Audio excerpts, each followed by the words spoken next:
नमस्कार, मैं किरण और आप देख रहे हैं KK न्यूज 24। अस्पताल में नवजात की मृत्यु के बाद न्याय के लिए दर दर भटकने को चिता हुआ मजबूर, चिकित्सा विभाग बना धृतराष्ट्र। जी हां, आपको बता दें, उत्तर प्रदेश के कुशीनगर में पडरौना के छावनी रोड स्थित सरस हॉस्पिटल से जुड़ी बड़ी खबर सामने आ रही है, जहां पर अस्पताल में नवजात की मृत्यु के बाद न्याय के लिए दर दर भटकने को मजबूर हुए पिता ने मीडिया को बताया कि हॉस्पिटल प्रबंधन के द्वारा जबरदस्ती मामले को रफा दफा करने का दबाव बनाया जा रहा है और मामला खत्म न करने पर जान से मारने की धमकी दी जा रही है। परिजन ने सीएमओ सहित उच्च अधिकारियों को अवगत कराते हुए न्याय की गुहार लगाया है, लेकिन अब तक विभाग द्वारा कोई कार्रवाई नहीं किया गया है। वहीं पीड़ित ने यह भी आरोप लगाया कि अस्पताल प्रशासन द्वारा बताया गया है कि सांसद जी हमारे मौसा है, हमारा कोई कुछ नहीं बिगाड़ पाएगा। अब खबर विस्तार से बता दें, उत्तर प्रदेश के कुशीनगर में अपनी लापरवाही को लेकर हमेशा सुर्खियों में बना रहने वाला सरस हॉस्पिटल डॉक्टर की अनुपस्थिति में जीएनएम द्वारा नॉर्मल डिलीवरी करवाने के दौरान नवजात की हुई मृत्यु से एक बार फिर चर्चा में आया था, जिसको लेकर आक्रोशित परिजन ने पडरौना के छावनी रोड स्थित सरस हॉस्पिटल के खिलाफ तहरीर देकर कड़ी कार्रवाई की मांग किया है। वहीं पीड़ित ने एक बार और गंभीर आरोप लगाया है कि नवजात की मौत के बाद हॉस्पिटल प्रशासन के द्वारा पैसा लेके मामला रफा दफा करने का भी बोला गया है और पीड़ित ने जब मैनेज होने से मना किया तो हॉस्पिटल के तरफ से धमकी भी दी गई है, जिसको लेकर परिजन पडरौना कोतवाली पहुंचे और तहरीर देकर दोषियों के विरुद्ध कड़ी कार्रवाई की मांग किया था, लेकिन अब तक विभाग द्वारा कोई कार्रवाई नहीं करने के क्षुब्ध होकर नवजात के पिता साड़ी खुर्द निवासी अनिल चौरसिया ने मीडिया को बताया कि वह अपनी पत्नी को प्रसव पीड़ा होने पर कसिया रोड स्थित छावनी पडरौना के सरस हॉस्पिटल में 27 तारीख मंगलवार को भर्ती कराया था, जिसके बाद हॉस्पिटल प्रशासन द्वारा रूबी दीक्षित नाम के जीएनएम को डॉक्टर बताकर इलाज कराया, जिसके बाद नवजात की मौत हो गई। वहीं पीड़ित ने बताया कि डिलीवरी के बाद जब नवजात की हालत बिगड़ने लगी तो उसे हॉस्पिटल प्रशासन के द्वारा गोरखपुर ले जाने को कहा गया। इसके बाद परिजन ने पडरौना के कौली रोड स्थित देवशरण सिंह के हॉस्पिटल पर ले गए, जहां बताया गया कि बच्चे के साथ जबरदस्ती और सही ट्रीटमेंट न करने की वजह से बच्चे की मौत हो गई। जिसके बाद परिजन बच्चे को लेकर फिर सरस हॉस्पिटल पहुंचे तो हॉस्पिटल के डायरेक्टर आदर्श धर दुबे व आशीष धर दुबे द्वारा परिजन से बीएसटी पर जबरन अंगूठा लगवा लिया गया और हॉस्पिटल प्रशासन के द्वारा धमकी देने का गंभीर आरोप लगाते हुए पीड़ित ने बताया कि सभी उच्च अधिकारियों को पत्र लिखकर न्याय की गुहार लगाया हूँ, लेकिन दोषियों पर अब तक कोई कार्रवाई नहीं किया गया है और मैं न्याय के लिए दर दर भटक रहा हूँ। वहीं पीड़ित ने आरोप लगाया कि अस्पताल प्रशासन द्वारा बताया गया कि सांसद जी हमारे मौसा है, हमारा कोई कुछ नहीं बिगाड़ पाएगा। अब देखना है कि विभाग नवजातों के सौदागरों पर कार्रवाई करती है या न्याय के लिए पीड़ित यूं ही भटकता रहता है। देखिए, कुशीनगर से सत्येंद्र पांडे के साथ आदित्य प्रकाश श्रीवास्तव की एक खास रिपोर्ट। सीएमओ ऑफिस आए थे, क्या मामला है पूरा मामला? सर, हम लोग आए हैं सुबह में 11 बजे करीब में, तो सीएमओ साहब से बात हुई है।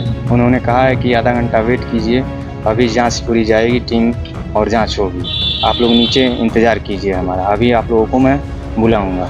तो हम लोगों ने नीचे रुका था, उनका वेट कर रहा था, लेकिन आधे घंटे के बाद वो आए हैं और तुरंत गाड़ी में बैठ कर निकल गए हैं, बात भी नहीं सुने हैं और चले गए हैं।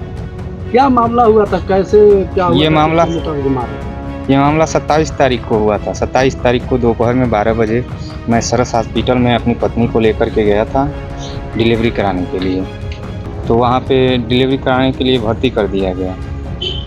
तो वहाँ पे एक रूबी नाम की मैम हैं, वो कह रही हैं कि भर्ती कर दीजिए, 2 घंटे में डिलीवरी हो जाइए, आप जाइए मिठाई लेकर आइए। फिर हम भर्ती कर दिए, 2-4 घंटे के बाद बोल रही हैं कि अभी टाइम लगेगा, नॉर्मल डिलीवरी में टाइम लगता है, आप घबराइए नहीं, डिलीवरी हो जाएगी। तो हम 2-4 घंटे इंतज़ार करने के बाद फिर 2 घंटे इंतज़ार किए। उसके बाद से हम कहे कि अगर आपके मान का नहीं है तो रिफ़र कर दीजिए, अगर कोई डॉक्टर साहब नहीं है तो रिफ़र कर दीजिए, हम कहीं और ले जाएंगे। तो वहाँ पे हमारी बहन भी काम करती है, वो रिसेप्शन पे काम करती है, तो उससे बार बार मोटिवेट कर रहे थे लोग कि अपने भैया को समझाओ और पैसा काट रहा है का तुम लोगों का, बस यहीं पे रुको, अभी आधे 1 घंटे में डिलीवरी हो जाएगी और आप लोग चले जाइएगा। तो हम कितना पैसा लिए थे? पैसा भी लिया? पैसा हमसे 8,800 के करीब लिया गया था। और डिमांड है 25,000 तक कहे थे लोग कि नॉर्मल डिलीवरी होगी, 25,000 तक लगेगी। 8,800 का मैं दवा लिया था जो लग रहा था। 32 इंजेक्शन लगाए थे डिलीवरी के लिए। फिर 10 बजे रात को बच्चा मरा हुआ पैदा हुआ था। इन लोगों ने क्या किया कि कहा कि बच्चा सही है लेकिन थोड़ा क्रिटिकल कंडीशन है और आप यहीं NICU है, इस NICU की व्यवस्था इसमें भर्ती कर दिया जाएगा। तो हम कहे ठीक है भर्ती कर दीजिए। उसके बाद से फिर से 10 मिनट के बाद बुला रहे हैं लोग, कह रहे हैं लोग कि आप गोरखपुर लेकर के जाइए बच्चे को, यहाँ पे थोड़ा दिक्कत हो रहा है, गोरखपुर लेके जाइए। तो हम कहे कि ठीक है। तो फिर वही लोग एम्बुलेंस के पास फ़ोन किए और एम्बुलेंस आया और कहे कि गोरखपुर लेके जाइए। तो हम लोग सोचे कि गोरखपुर अभी बहुत ज़्यादा दूर है, पास में ही देवशरण सिंह का हॉस्पिटल है। हम लोग सोचे पहले उनसे दिखा लेते हैं, उसके बाद से गोरखपुर लेके जाएंगे।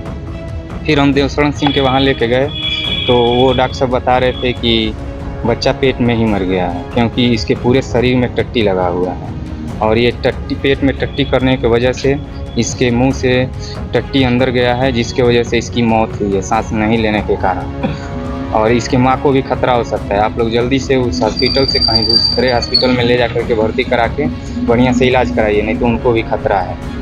तो हम लोग जब वहाँ पे थे देवशरण सिंह के वहाँ, तो हमारी मम्मी से अंगूठा लगवाया गया। BST कोई पेपर होता है, उस पर अंगूठा लगवाया गया। फिर क्या हुआ कि ये लोग हम लोग को घेराव करने लगे कि मान जाइए, आपकी बहन भी इसी हॉस्पिटल में रहती है, कि हमारी हॉस्पिटल की बेइज्जती होगी, हमारा बर्बाद हो जाएंगे। हम ये सब घेर घराव करने लगे कि पैसे वैसे ले करके और मामला को शांत कर देंगे। हमने नहीं माना। हम कोतवाली में जा कर के तहरीर दिया, उसके बाद से SP ऑफिस पे दिया, सुभाष चौक पे भी दिया, फिर से IGRS होता है वो भी कंप्लेन किया। फिर यहाँ पे CMO साहब के पास आए थे, 29 तारीख को भी आए थे और आज भी आए थे। 29 तारीख को तो नहीं मुलाकात हुआ, उनके उप जिला चिकित्सालय थे, उनसे बात हुआ।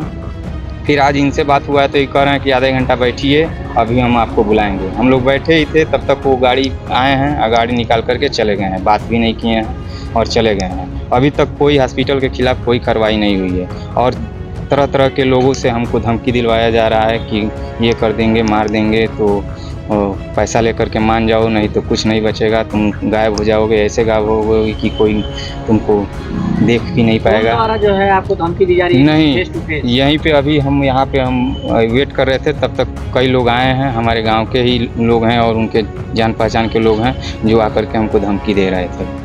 और फिर से हमारे जो भी रिलेटिव हैं उनसे कहलवाया जा रहा है कि कह दो कि मान जाए, नहीं तो बहुत बुरा होगा, पैसे वैसे ले करके कुछ मान जाए, कुछ होगा नहीं, हमारे मौसा जी सांसद हैं, कुछ होगा नहीं। तो यही मामला है, अभी तक कुछ हुआ नहीं है। अगर नहीं होगा, अब नहीं कुछ होगा अगर, तो हम पूरे परिवार के साथ कल वहाँ पे सरस हॉस्पिटल पे जा कर के आत्मदाह करेंगे। हमारी यही मांग है कि हॉस्पिटल को सील किया जाए और प्रबंधक पे कार्रवाई किया जाए। आशीष धर दुबे है और आदर्श धर दुबे, इन दोनों पे कार्रवाई की जाए। जिसने आपको धमकी दी है उसको आप पहचान रहे हैं? जी, पहचान उतना नहीं पहचान पा रहे हैं, लेकिन ये लोग पता नहीं कहाँ के हैं, लेकिन ये लोग धमकी दे रहे हैं। सामने पड़ेंगे लोग तो पहचान। मेरा नाम अनिल कुमार चौरसिया है, मैं ग्राम साड़ी खुर्द से हूँ।